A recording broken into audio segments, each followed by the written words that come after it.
In this video, let's look at the most commonly used game dev terms with the help of Unreal Engine 5. So whether you're a seasoned game dev, a beginner, or someone who just wants to sound cool knowing the basics of game dev, this video is for you. I carefully curated 15 of the most commonly used game dev concepts, and if you stick around for the next 5 minutes, you'll get a solid overview of how games are made. Anyway, I should probably start if I'm gonna make it on time. Let's start off with the building blocks.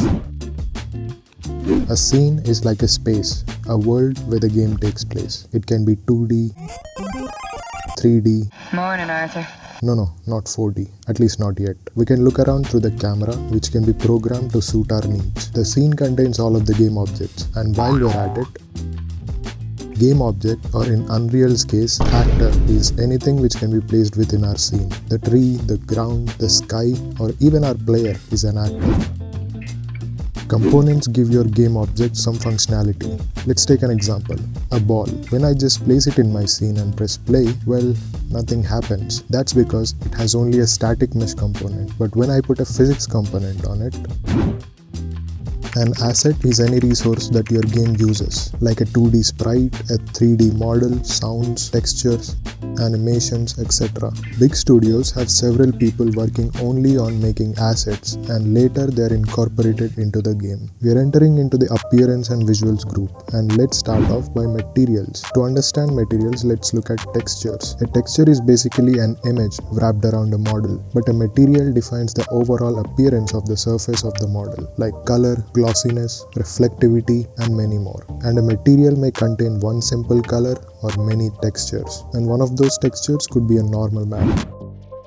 A normal map fakes surface bumps using lighting tricks. It is great for increasing detail without actually increasing geometry. Shader is just a program that runs on the GPU and tells the computer how to render each pixel of the material. To put it simply, shader controls how a material is visually represented on the screen. The next term is subscribe. Just kidding. But if you're enjoying this video, a thumbs up and a sub to the channel would be highly appreciated. So thank you.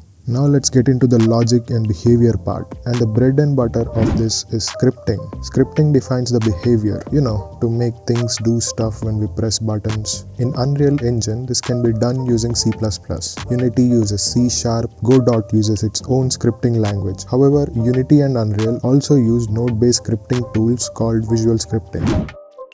In game dev, we want things to happen when an object is spawned in the world. The start function runs when the object is spawned or when the game begins. The tick function runs every frame. If you're getting 30 FPS, it runs 30 times.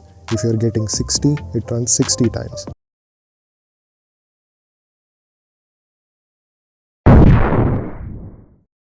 But this function depends upon the user's hardware. To solve that, we use DeltaSeconds or DeltaTime.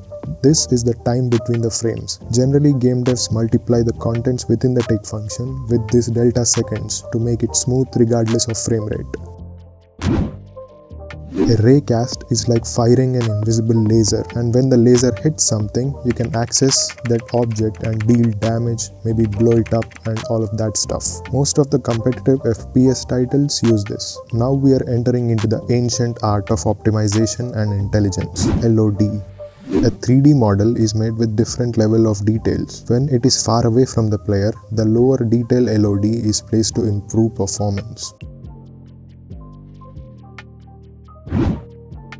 Culling in English means selective slaughter, to reduce population of wild animals. The same thing happens here. Culling skips rendering the objects which are not visible to improve performance.